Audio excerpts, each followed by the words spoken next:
It only took a few hours after President Trump announced a ceasefire between Israel and Iran before it was broken. NBC's Alice Barr has details from Washington on this developing story.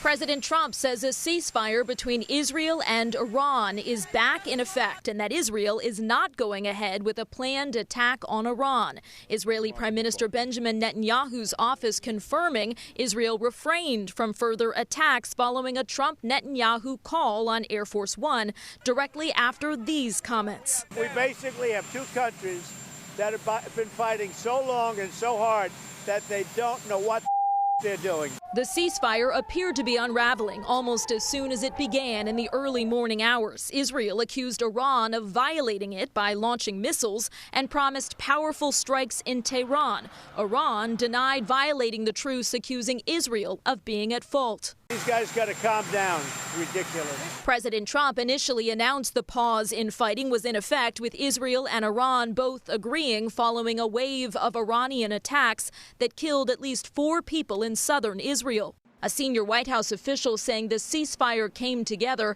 after Iran signaled it no longer wanted to fight, and President Trump told Israel's prime minister no more war. The president reached out to Qatar to speak with Iran, according to a source familiar with the talks. The rapid developments come after Iran fired missiles at U.S. troops in Qatar Monday in retaliation for U.S. airstrikes on Iranian nuclear sites over the weekend. The president saying the U.S. expected and countered what he called Iran's very weak response and that no Americans were harmed. Trump administration officials pressing Iran not to try to rebuild its nuclear program amid reports the White House disputes that Iran may have moved some equipment and uranium from its nuclear sites before the U.S. strikes.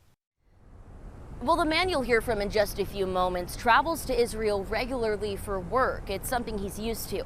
But hearing air raid sirens overhead and the booms of missiles landing blocks away is something he's not.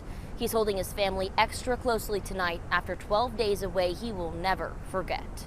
And I thank God so much that I'm home. I've never been so happy to be home in America. A sigh of relief for Warren Cohn, zooming with me from the Miami airport Monday afternoon. I feel like there's a massive fire inferno behind me, and I've been running away from it this entire time. His journey began on June 12th for a work trip, taking him to Jerusalem. When airstrikes rang out early the next morning, he went to Tel Aviv to find better shelter.